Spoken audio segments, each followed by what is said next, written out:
Starting off with the LA Angels, I think they sell off a few pieces. The Angels have a few players here that can definitely bring back some value for the future. Starting off with Carlos Estevez, he's having himself a good year in the bullpen. Teams are always looking for relievers at the deadline. I think he'll be highly sought after. Luis Rengifo having himself a good year at the plate, has versatility in the infield. I could see teams definitely valuing that. And Taylor Ward, not hitting righties very well this year, but very good against left-handed pitching. I could see a team out there looking for a platoon bat, and Taylor Ward, I definitely think can fit the bill. And the Angels also got a couple of guys in the rotation they could deal. Tyler Anderson, he's having himself a bounce back year. And I also wonder if maybe Reed Detmers could get moved. This is a guy where the ERA is really high in the sixes, but FIP at a 4.37 and still strikes out a lot of batters. 10 strikeouts per 9 this year, under 4 walks per 9. He's getting bit by the home runs a little bit, but I wonder if Detmers could be a guy that could get moved. He has a good amount of trade value, has a lot of club control left.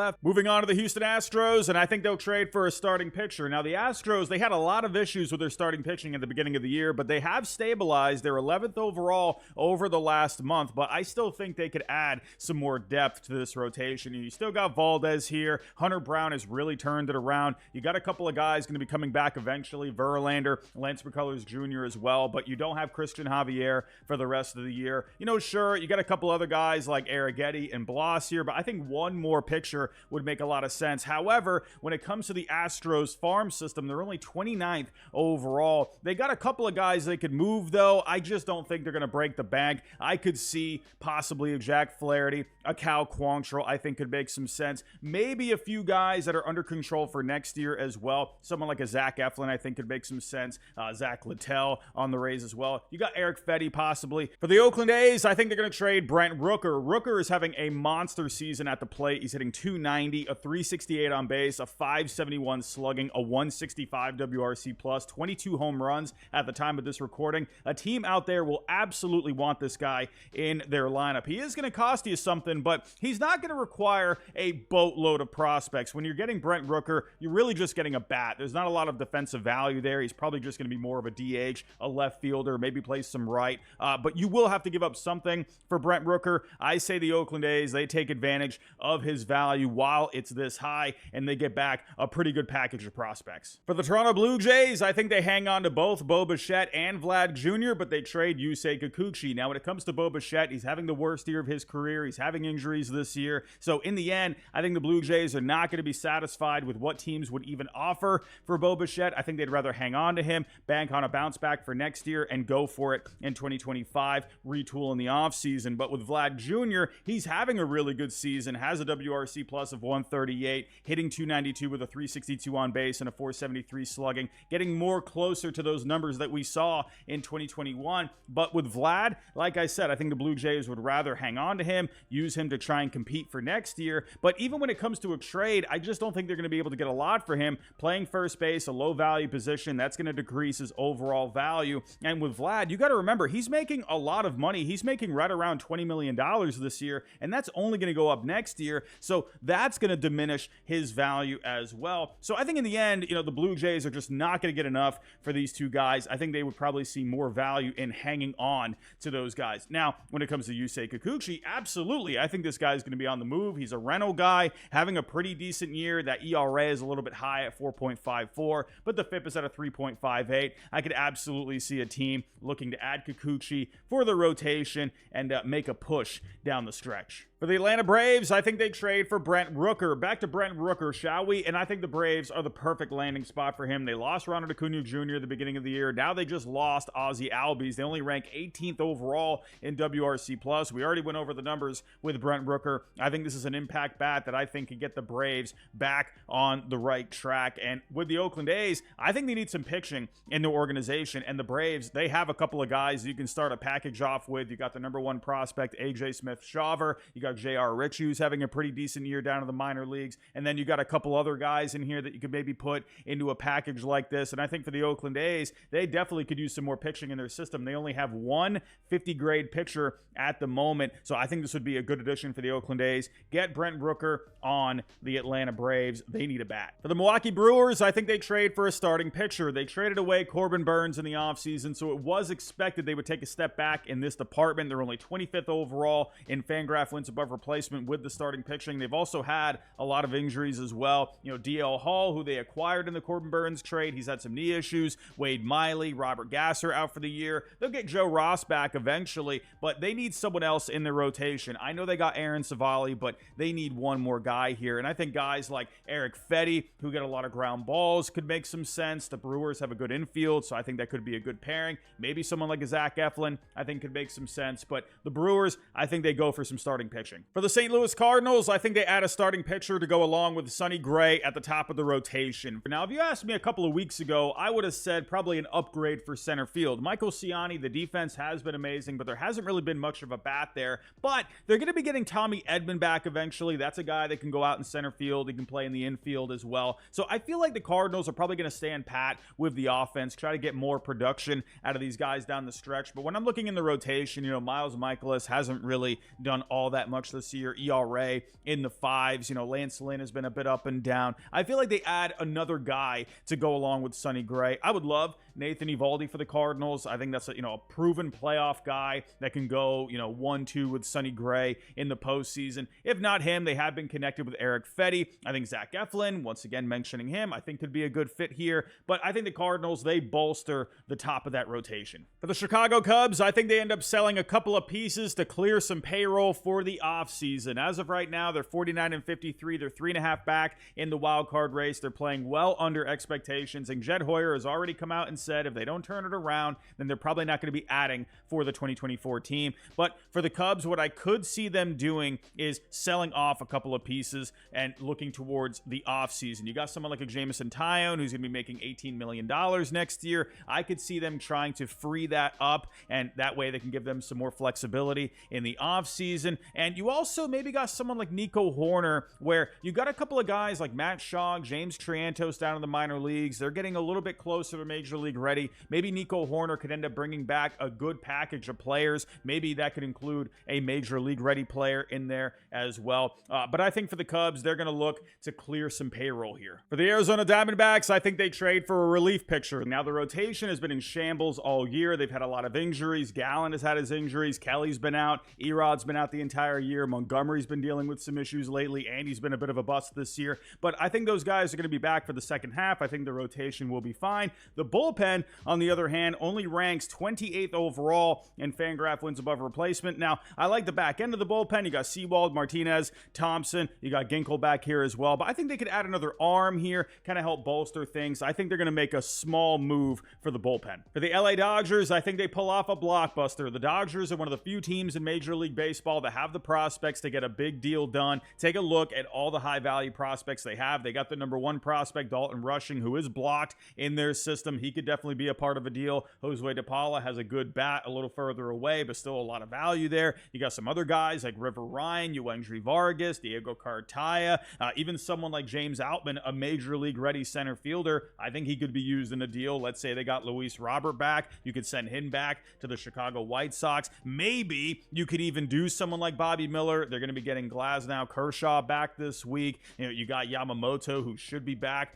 at some point in the second half. I'm not saying they trade Bobby Miller, but maybe his name could come up at some point. The point is the Dodgers have a ton of pieces to pull off a massive trade. If they wanted to go get Garrett Crochet and Luis Robert in a package deal, they could definitely go get that done. If they wanted to go after someone like Tarik Skubal, if he's available, they have the prospects to get that done as well. In the end, I think the Dodgers make one of the biggest trades, if not the biggest trade, at the deadline this year. For the San Francisco Giants, I think they end up standing pat. The Giants had an underwhelming first half. They underperformed. They had a lot of injuries. They have a record of 48-53 as of right now, 4 games back in the wild card race, but they are going to be getting a bit healthier here. Robbie Ray is going to be coming back this week. You still got someone like Alex Cobb on the IL that should be back eventually. So I think on the pitching side of things, I think they're going to be fine. They need to get a little bit more out of this offense. I could see them giving some young players a bit more of a chance, but in the end, I just don't see them making any,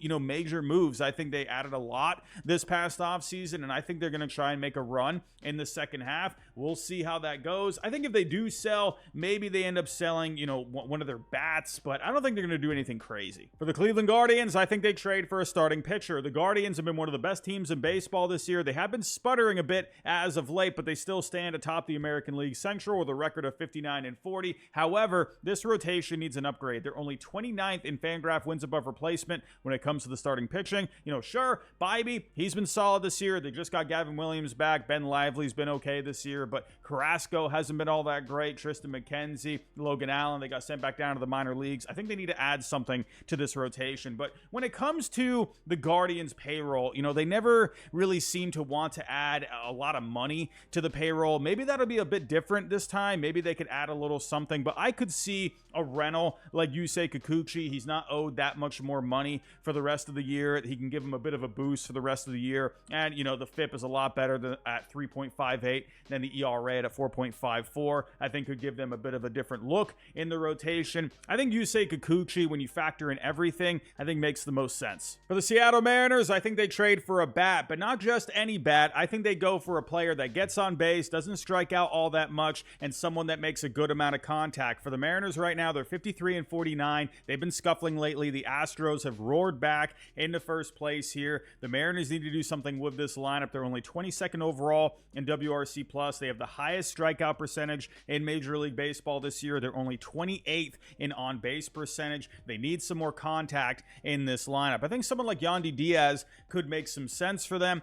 Ty France, he just got put on waivers. Yandy Diaz was put on the restricted list recently due to personal issues. If he is back, I think, or if he's back before the trade deadline, I think he could be an option for them. Someone like Isak Paredes can make some sense for the Mariners as well. He's only striking out 16.7% of the time. He's going to give you some power. He would definitely be an upgrade over Josh Rojas at third base. Now, if they really wanted to swing for the fences, I think Vlad Jr. could be an option. I did mention earlier, I think the Blue Jays hang on to him, but if the Mariners end up overpaying a lot for Vlad Jr., I could see a situation like that. I think it's possible. He would be great for them. Or someone like Nico Horner, who I also mentioned earlier. I think he would also be a perfect fit for the Mariners here. A guy that gets on base, makes a lot of contact. He rarely strikes out. I think one of these guys would be huge for the Mariners down the stretch. For the Miami Marlins, I think they trade Jazz Chisholm. Jazz Chisholm is finally having himself a healthy season, and he's been pretty decent at the plate, hitting 249, a 323 on base, a 408 slugging, a 104 WRC+. He's going to give you some power. He's going to give you some speed, some versatility as well. He can play center field, second base. So Jazz, I think, is going to be on the move this deadline. Some teams that I think would be a good fit. I think the Pittsburgh Pirates, they need more production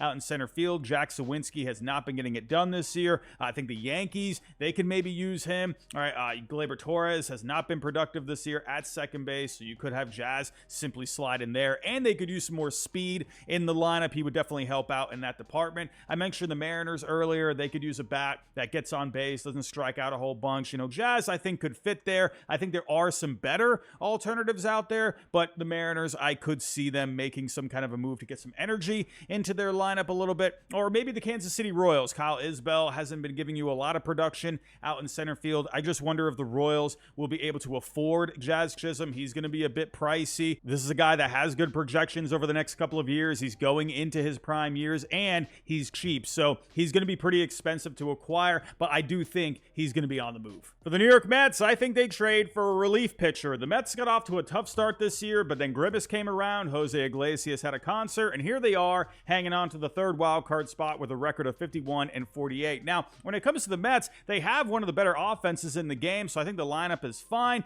They're going to be getting Kadai Senga back for the rotation, so I think they leave the rotation as is. For the bullpen, though, they did add Phil Maton, but I think they could add a little bit more here to bolster things up. They're 23rd overall in Fangraph wins above replacement, so I think you could add something here. Now, I don't think they splurge. I don't think they go for, any huge pieces out there, but I think you could see, a smaller kind of a move. Someone like a John Brebbia on the White Sox, or Tanner Banks on the White Sox too. You got Lucas Erceg on the Oakland A's. Maybe if you want to splurge a little bit, maybe someone like a Pete Fairbanks. I could see someone like that, but I think they go for a pretty low cost relief pitching addition. For the Washington Nationals, I think they sell off a few pieces. The Nationals were a pretty fun team there for a little bit, but they've fallen back now in the standings, so I think they end up selling here. They got a few guys that could definitely be of some value to other teams. Lane Thomas hits lefties really well. Kyle Finnegan could be a great piece at the back end of a bullpen. And Jesse Winker having a renaissance of a year. I definitely think these guys will get moved. For the Baltimore Orioles, I think they trade for a high-impact arm. The Orioles are one of the best teams in Major League Baseball this year. They have a record of 60-39, leading the American League East. They can easily compete for a World Series this year. But the problem with the Orioles is they've had a lot of injuries to the pitching staff. Kyle Bradish, John Means, Tyler Wells in the rotation, Felix Bautista they haven't had for the entire year. I think they need to add an arm here, whether or not it's for the rotation or for the bullpen. Let me explain. But first, with the Orioles, they can absolutely pull off a blockbuster if they really wanted to. They have major league ready prospects ready to go. You got guys like Kobe Mayo, you got Samuel Basayo, you got a couple of pitching prospects like Cade Povich, Chase McDermott, Enrique Bradfield Jr. maybe could be expendable now that they just drafted Vance Honeycutt, Connor Norby as well, solid infield prospect. You know, maybe you could do Jackson Holliday, the #1 prospect in Major League Baseball. If you did him, you wouldn't have to give up much else, if not any more after that. So if they wanted to go that route, they could save all of these prospects here. But either way, the Orioles have the flexibility to get a deal done. I personally think Tarik Skubal is the way to go. If the Tigers make him available, you would have him for 2 more years, which would be great because Corbin Burns is going to be a free agent, and who knows where he ends up going. He's going to get a lot of money, so Skubal would be on the cheaper side of things, under control for the next couple of years. If not him, maybe you could pivot to Garrett Crochet. With Garrett Crochet, he's going to be on an innings limit, so most likely you're going to see him probably in an Andrew Miller kind of a role from 2016. One thing I wonder about with the White Sox and Garrett Crochet is maybe they packaged Crochet and Luis Robert together. I mean, if you put those two together, that would be an absolute haul in prospects that they would get back. Now, with Cedric Mullins, he has been having a down year, so Luis Robert could be an upgrade in center field. If the Orioles wanted to go this route, I think they definitely could pull it off. If not either Skubal or Crochet and or Luis Robert, maybe they could turn their attention to the bullpen. Mason Miller is someone they could definitely acquire.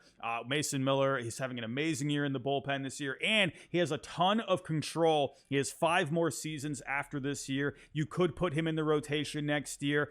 So I think there's a lot of ways the Orioles could go here.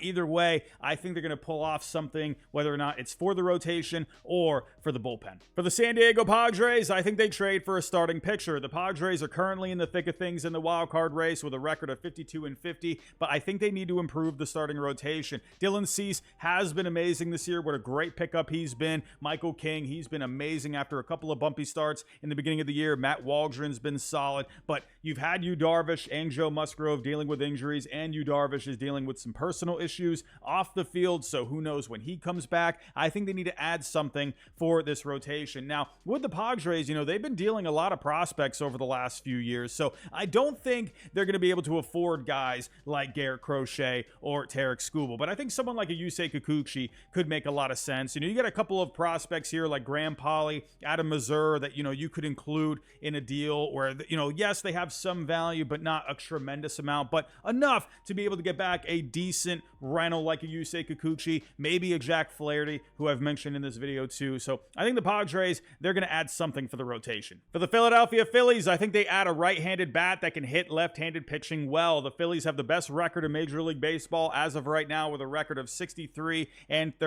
But when it comes to Brandon Marsh, he hits righties very well, but not lefties so much. I think they add a right-handed bat here. Someone like Taylor Ward, I think, would be perfect for them. Lane Thomas, if they can pull off an in-division trade with the Nationals. I think Mark Canha, if the Tigers end up selling, I think would be a nice add for them. Either way, I think the Phillies add a right-handed bat to go up against some lefties. For the Pittsburgh Pirates, I think they trade for Jazz Chisholm. I'm going for a big one here, but I think the Pirates need to make an upgrade to their lineup. They're 51-49 as of right now, a half a game back in the wild card race. They got great pitching. It's been the Paul Skeens show. You got Keller there. Jared Jones been having a good year. He'll be back eventually, but they need a bat in this lineup. If you take a look here at the leaderboards with the offense, they're 27th overall. They need some something over Jack Suwinski, who's just not been getting it done this year, has a negative Fangraph WAR at negative 1.1. I think Jazz Chisholm would be a huge upgrade for them, and he's under control for the next 2 seasons, and he's cheap, and you know Bob Nutting, he likes when he doesn't have to spend a whole bunch of money. And I think Jazz would give them a little bit of life in this lineup. He would be a huge upgrade. And like I said earlier in the video, Jazz Chisholm is not going to be cheap, but the Pirates can get a deal done here if they wanted to. You could start off with a piece like Tamar Johnson, hasn't fully put it together in the minor leagues yet, but that is someone you could build a package around. Jack Suwinski, who I did just say is having a bad year, but has a lot of club control, has shown a lot of power in the last couple of years. Maybe that could be a piece you could send back to Miami. A pitching prospect like Thomas Harrington to throw in the deal as well. I think the Pirates can get a deal done. I think it makes a lot of sense. I think they need something in this lineup. For the Texas Rangers, I think they end up standing pat. The Rangers are starting to creep back into this AL West race. They're 4 games back at this point. They're 48 and 52, but they're starting to get a little bit healthier here. You got Jacob deGrom making his way back soon. You should see him, I would imagine, before September. Tyler Mahley's on a rehab assignment right now. Dane Dunning is on a rehab assignment right now. Evan Carter is going to be back here eventually. So I think for the Rangers, I don't see them necessarily adding. I think these pieces will be additions for them. Now, I think there is a chance if they lose a few games here over the next week or so, I think maybe they could sell off a couple of pieces. You know, Nathan Eovaldi, especially, you know, when teams are trying to look for starting pitching, I think his name will definitely come up. But right now, I think for the Rangers, you got to think, you know, they're 4 games out here. It's not impossible to overcome that. So I see them standing pat, but if they lose a couple of games, I think they'll sell off a couple of pieces. For the Tampa Bay Rays, I think they sell off a few pieces, and the big piece they have is Isaac Paredes. I definitely think they could move him, especially with Junior Caminero coming up the pipe. And Paredes, he's having himself a good year. He's hitting .252, on base at a .353, slugging at .449, 16 home runs, a .132 WRC plus, has 3 more seasons of club control. I definitely think they can get back a good solid package for him. And earlier I mentioned the Mariners being a good fit. Maybe could do a deal with, you know, Harry Ford, Tyler Locklear, Logan Evans. That can get something done. If not, maybe you could turn to some other guys. You got Randy Rosarena having a down season compared to what he's done in the past, but still a guy that's hitting for power, gives you speed as well. I could see a Rosarena maybe getting moved. I've mentioned Zach Eflin a couple of times in this video. Teams are always looking for starting pitching. Pete Fairbanks, teams are always looking for relievers. I could maybe see them trying to get something back for him. Maybe even someone like Brandon Lau, where he's slugging .471 this year. You know, he's on a pretty cheap contract with club options there. So I think the Rays, they're definitely going to try and cash in on some pieces, especially with some prospects coming up the pipe. For the Boston Red Sox, I think they buy and sell. Let me explain. So I know Craig Breslow has come out and said he only wants to take one path, buying or selling, but I think you could do a bit of both here. So the Red Sox, they're 2 games behind the Royals right now in the wild card race. They're exceeding expectations this year, but I think for the Red Sox, even though they've fallen back a couple of games here, I think they could still try and improve their chances for this year, but I think they could also maybe sell a piece and try and get back some players for the future too. So for the Red Sox, they've been having a lot of injuries in the rotation as of late. Justin Slayton and Chris Martin both on the IL. You are going to get Liam Hendricks back at some point. I think that's pretty interesting, but I can see them bolstering this bullpen up a little bit. Maybe they could even add something for the rotation, and that could push someone down into the bullpen. But I think either way, the Red Sox, they're going to bolster this pitching staff a little bit. But when it comes to the selling, now I'm not saying sell a major league piece. I'm talking more so a minor leaguer by the name of Nick York, the number 6 prospect in their system. He's coming up on Rule 5 eligibility here, unless the Red Sox put him on the 40-man roster by the end of the year. But they have so many middle infielders at this point. I don't know really the need for a Nick York at this point, unless they just want to give him a shot there. But I could see them moving him, maybe even as part of a package to try and get back a player that has multiple years of control. I could definitely see a situation like this. But for the Red Sox, I think at this point, with how well they've played this year, I think you have to at least make a small addition for this team, but maybe also try and get some future pieces as well. For the Cincinnati Reds, I think they end up selling off a couple of pieces. Now, the Reds, they've had some bad luck this year. They've had a lot of injuries. They're 48-53 as of right now, 4 games back in the wild card race. But I think they could end up selling a couple of pieces while also still trying to hang around in this wild card race. Now, you have a couple of pieces that could be intriguing to other teams. Frankie Montas got off to a good start this year, has had a couple of clunkers as of late, but teams are always looking for starting pitching, and they have a lot of it there. So maybe they could sell him off, and their rotation for the most part can still stay intact. You got a guy like Nick Martinez, has some flexibility, more in the bullpen, can, start a couple of games here and there. But that's a piece I could see teams being interested in. Maybe Jonathan India, who got red hot not too long ago, feels like he's been in the rumor mill for a while, but I could see teams being interested in him if they're looking for another bat in their lineup. I could see the Reds selling off some pieces here, but I don't think they're necessarily going to go like full-fledged sell mode. For the Colorado Rockies, I think they sell. This one's pretty obvious, but they got a few names here they could deal away. Cal Quantrill's having a decent year in the rotation. He can give you some depth down the stretch in the rotation. You got Jalen Beeks, a lefty reliever. He's been good against lefties this year. You got Justin Lawrence in the bullpen, who had a good year last year, but he's having a pretty down year this year, but he's got a lot of club control, so I could see teams maybe being interested in that. Or maybe Brendan Rodgers, a guy that's got one more year of control. He was a higher draft pick not too long ago. Maybe a team looking for some infield depth can give him a chance. I could see him maybe getting moved. But overall for the Rockies, yeah, they're just going to sell. For the Kansas City Royals, I think they trade for a bat. I just mentioned the Royals a little bit earlier, but they have the third wild card spot as of right now with a record of 56-45, but they really need to add some offense, and especially for the outfield. They rank dead last in offensive production in all outfields across Major League Baseball. So, you got Kyle Isbell, who I mentioned earlier in the video, in center field right now. I already said Jazz Chisholm, I think, could be an upgrade there. But if they didn't want to go that route, I could see them maybe doing a right-handed hitter that can go up against left-handed pitching. You had MJ Melendez there in left field, but he's on the IL as of right now with a sprained ankle. You got Drew Waters there, but I could see them going for a platoon kind of a bat. Someone like Taylor Ward. You got Lane Thomas. You even got Tommy Pham. But I think in the end, the Royals will add some offense for the outfield. For the Detroit Tigers, I think they trade Tarik Skubal. I'm going for a big one here, but in the end, with the Dodgers and the Orioles both having a ton of prospects and trying to improve their chances to win a World Series,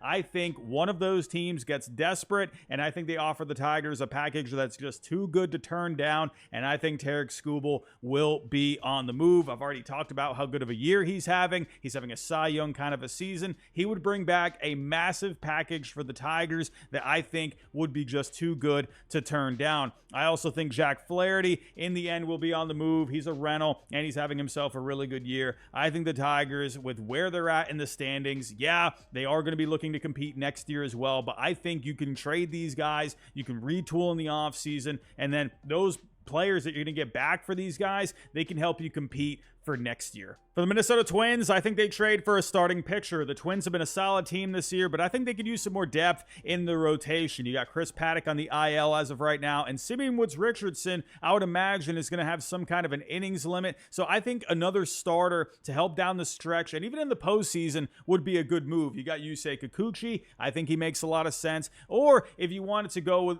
someone that has another year of control, I've mentioned Zach Eflin a couple of times, maybe Tyler Anderson as well, or maybe even just more of like a low-key kind of a move, someone that can give you some innings like Griffin Canning. He's not having a great year, but, a guy that can give you some innings at the back end of the rotation, something like that. Either way, I think the Twins, they're going to add a starter. For the Chicago White Sox, I think they complete the fire sale, and it starts with Garrett Crochet. Teams are already lining up for this guy. Sure, he's probably going to take on more of that 2016 Andrew Miller kind of a role. Either way, this guy is going to make your team better down the stretch and in the postseason. He's having an amazing year. I think it's possible Luis Robert could be paired with him in a deal. I think the Dodgers could get a deal done like that, maybe even the Orioles too. But Luis Robert, I could see the fact that he has been playing better as of late. I could see a team maybe looking to acquire him. Eric Fetty, I definitely think will be on the move. He'll add some good depth for a rotation out there. You got some position players like Andrew Vaughn who can hit lefties well. I think he could definitely go somewhere. Tommy Pham, I think, will end up going somewhere too.